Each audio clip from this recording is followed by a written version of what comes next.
Get ready to discover some of the most enigmatic and mysterious creatures in the Bible. Far beyond angels and demons, there are surprising beings that inhabit the depths, the heavens, and the earth itself, with powers and meanings that defy imagination. From Leviathan, the sea monster, to the enigmatic Nephilim, you'll uncover secrets that few know about. So go ahead and leave your like, subscribe to the channel, and watch the video until the end, because these creatures will change the way you see spirituality and biblical stories. Leviathan, the serpent of the abyss. Leviathan is one of the most enigmatic and fascinating creatures mentioned in the scriptures, appearing in several books of the Bible.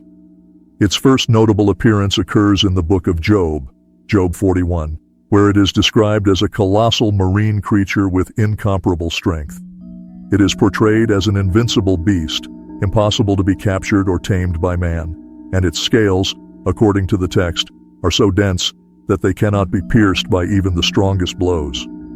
The description of this creature with terrifying teeth and a body engulfed in flames symbolizes a chaotic force of nature, often associated with primal creation and great myths of destruction. Leviathan is also mentioned in Psalm 74:14 and Isaiah 27:1, where it symbolizes the chaos and evil that God will defeat at the end of times.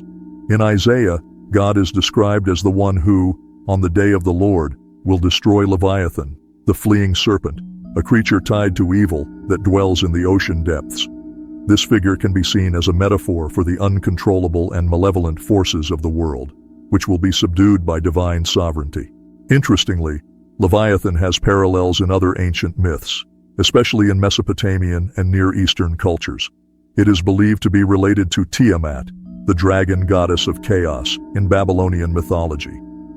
Thus, the narrative of Leviathan serves not only as a spiritual and moral metaphor, but also as a theological response to neighboring mythologies, reinforcing God's authority over destructive forces.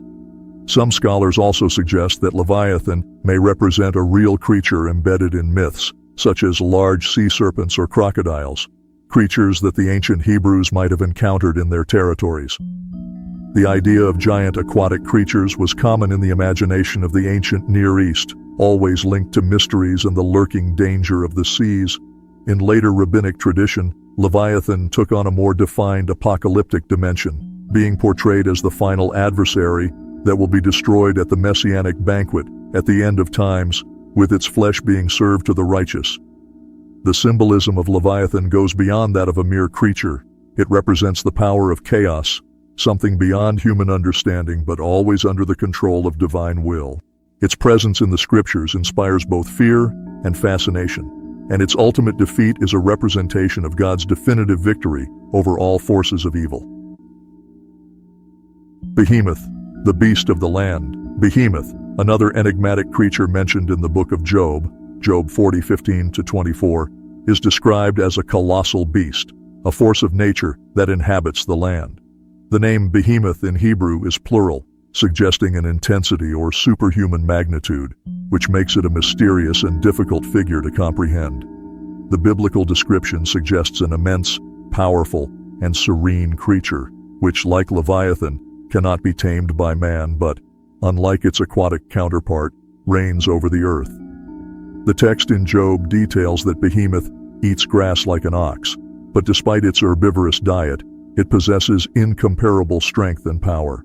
It is described as having bones like tubes of bronze and limbs like bars of iron, leading many scholars to suggest that it may be based on large real animals, such as the hippopotamus or the elephant, the largest land mammals known to ancient peoples of the region. However, the poetic and grand language used to describe Behemoth goes beyond a mere physical creature, indicating a deeper symbolism. Theologically, Behemoth is seen as a manifestation of the brute force of creation, a being that, although magnificent and almost untamable, is under the total control of God. It is presented to Job as a demonstration of God's creative power, which reigns over the most imposing forces of nature. The question raised in the dialogue between God and Job is clear. If man cannot control a creature like Behemoth, how could he then question the divine wisdom that governs the universe? This figure serves as a metaphor for the incomprehensibility of God's plans, showing that even the most untamable forces of the earth are under his sovereignty. Beyond its role in the book of Job, the figure of Behemoth gained relevance in later Jewish and Christian traditions, often represented as a creature that will be present at the end of times. In rabbinic tradition, Behemoth appears alongside Leviathan at the great messianic banquet, where both will be served as food for the righteous. This apocalyptic interpretation of Behemoth reinforces the idea that it is more than just an animal. It is a representation of divine power manifested in creation and ultimately tamed by God. Some apocryphal texts and midrashim expand on this view, associating Behemoth with an entity that guards the earth, balancing the cosmic forces represented by Leviathan in the waters and, in some versions, Ziz in the skies. This triplicity suggests a deep symbolic connection between the forces that govern creation, the sky, the earth, and the sea, all controlled by God and beyond human control. Like Leviathan, Behemoth may also have been inspired by myths from ancient civilizations.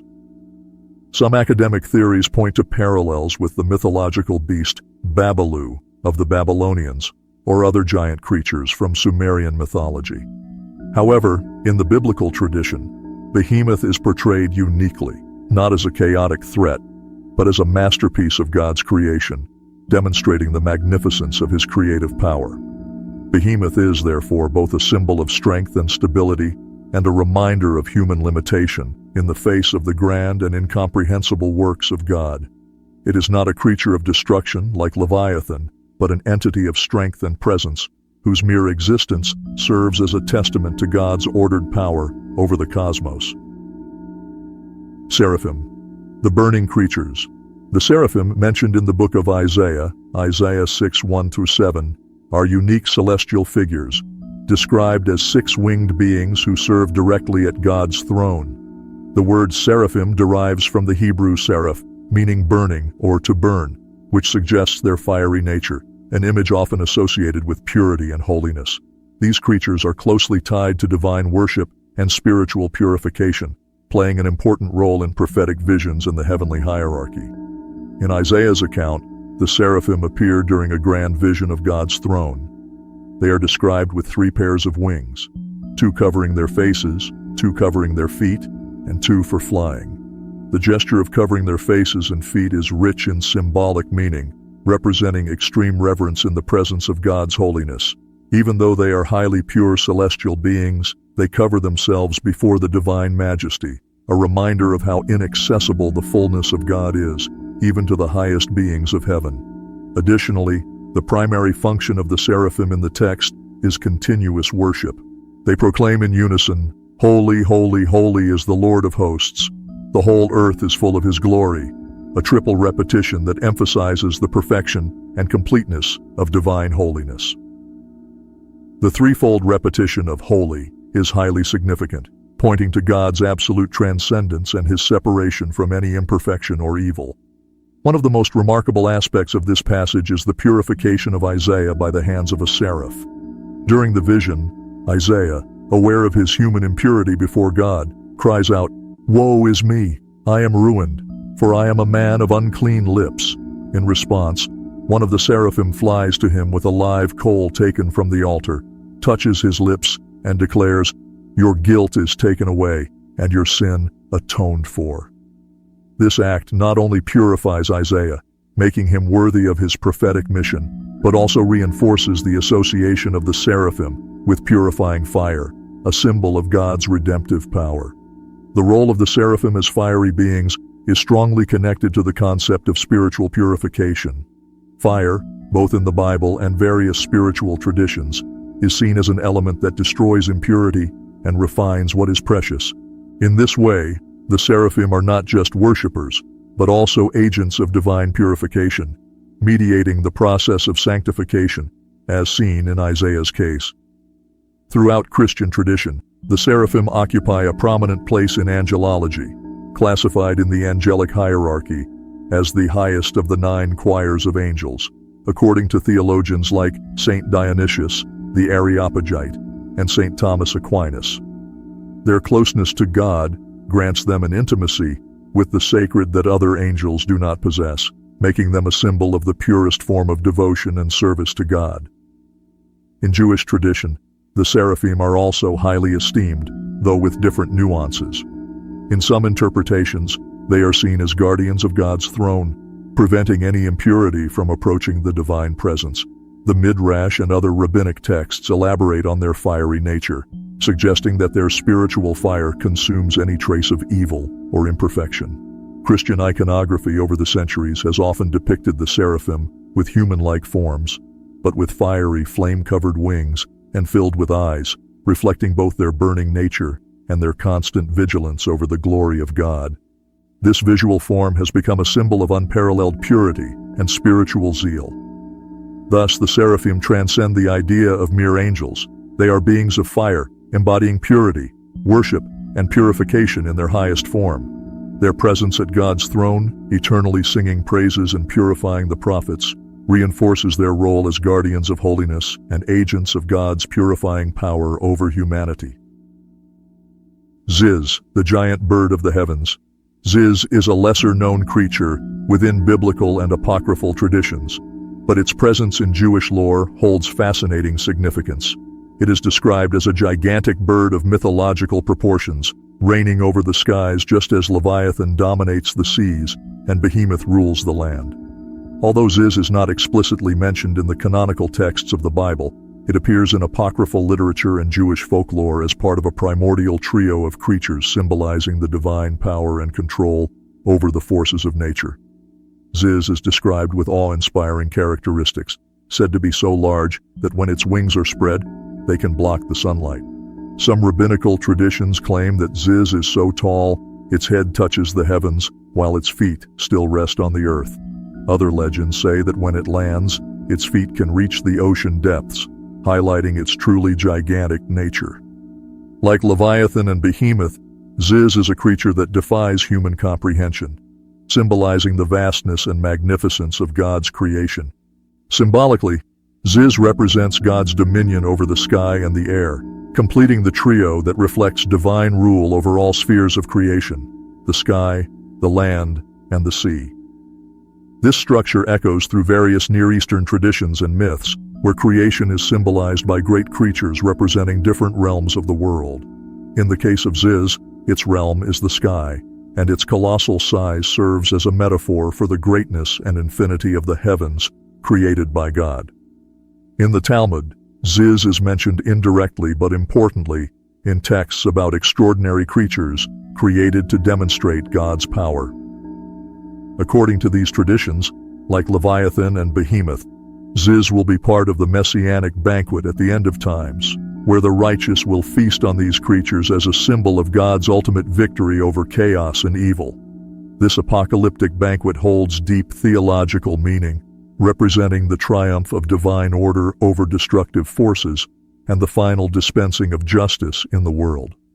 The iconography and descriptions of Ziz also suggest that it serves as a protector of creation. Some rabbinical legends state that, in times of great floods, Ziz would spread its wings to shield the world from storms, preventing the waters of the sky and the earth from meeting and causing destruction. This reflects a protective and benevolent function, similar to that of the roc in Arab mythology, which is also a colossal bird, protecting the forces of good and order. Scholars note that Ziz may have been inspired by mythologies and creatures from other cultures. In Persian tradition, for example, there is the simurg, a majestic and giant bird possessing ancient wisdom, which also acts as a protector and mediator between heaven and earth. Additionally, the roc from Arab legends, mentioned in the 1001 Nights, is a gigantic bird powerful enough to carry elephants in its talons. These cultural parallels reinforce the symbolic importance of Ziz as a creature that transcends physical function and takes on a mystical and theological role in Jewish tradition. Ziz can also be interpreted as a representation of the vastness and mystery of the sky itself, a realm that, in biblical tradition, is often seen as a manifestation of God's glory. Ziz, with its incomprehensible size and presence in the heights, evokes the vastness of the heavens that proclaim the glory of God, as described in passages such as Psalm 19:1. The heavens declare the glory of God, The skies proclaim the work of his hands. Despite being a more enigmatic and less directly mentioned creature, Ziz carries deep spiritual significance within apocryphal and rabbinical traditions. It represents the vastness of the heavens and God's power over the air and space. Moreover, its presence in the Messianic banquet ties it to the idea of redemption and the final triumph of divine order over the chaos of the world. Nephilim, the giants of the earth. The Nephilim are one of the most mysterious and controversial figures in the Bible, briefly mentioned in Genesis 6:1-4. Described as giants or mighty men of ancient times, their origin and nature have been subjects of theological debate and speculation for centuries. The word Nephilim derives from the Hebrew naphal, meaning to fall, or those who have fallen, suggesting a supernatural and possibly disgraced character. The clearest mention of the Nephilim occurs in Genesis, where they are said to be the result of the union between the sons of God and the daughters of men, producing a hybrid race of giants that existed both before and after the flood. This brief biblical mention has sparked various interpretations over the centuries. The most common interpretation is that the sons of God were fallen angels who descended to earth, disobeying divine orders, and mated with human women. This union is believed to have produced the Nephilim, described as gigantic and powerful beings who lived as famous heroes or warriors. The idea of a hybrid race of giants raises complex theological questions, especially about the boundaries between the divine and human realms, and about the spiritual and physical corruption of humanity before the flood. However, there are alternative interpretations. Some scholars suggest that the sons of God were actually members of a godly lineage from Seth, the third son of Adam and Eve, while the daughters of men represented the ungodly lineage of Cain. According to this view, the intermarriage between these two lines led to moral degeneration on earth, resulting in a corrupt and violent generation symbolized by the Nephilim. While this interpretation offers a more naturalistic explanation, many ancient texts, such as the Book of Enoch, reinforce the view that the Nephilim had a supernatural origin. The Book of Enoch, an apocryphal text that is not part of the official biblical canon, but profoundly influenced early Jewish and Christian thought, provides a more detailed description of the Nephilim. According to this text, a group of rebellious angels called the Watchers descended to earth, fell in love with human women, and produced a race of violent and ruthless giants, the Nephilim. These giants became a threat to humanity, consuming all available resources and eventually turning to devouring humans themselves. This extreme corruption of the earth was one of the main reasons God sent the flood to cleanse the world of this evil generation. In addition to their appearance in Genesis, the Nephilim are mentioned again in Numbers 13:33, when the Israelite spies report seeing giants in the land of Canaan. The spies say, "We saw the Nephilim there. The descendants of Anak come from the Nephilim. And we seemed like grasshoppers in our own eyes, and we looked the same to them." This account suggests that somehow the Nephilim still existed after the flood, raising further questions about their origin and survival. Were they the result of new encounters between fallen angels and humans, or was the term Nephilim being used to describe particularly tall and strong local tribes, like the Anakites? Later Jewish tradition and Christian angelology further expanded the mystery of the Nephilim. In rabbinical literature, they are often associated with the corruption of the world before the flood and the idea that humanity, by mixing with rebellious spiritual beings, broke the divine order created by God. This transgression, viewed as a form of contamination of the human lineage, is frequently interpreted as one of the reasons for God's judgment through the flood. In early Christianity, many church fathers, such as Clement of Alexandria and Tertullian, accepted the interpretation that the Nephilim were the result of fallen angels mating with humans.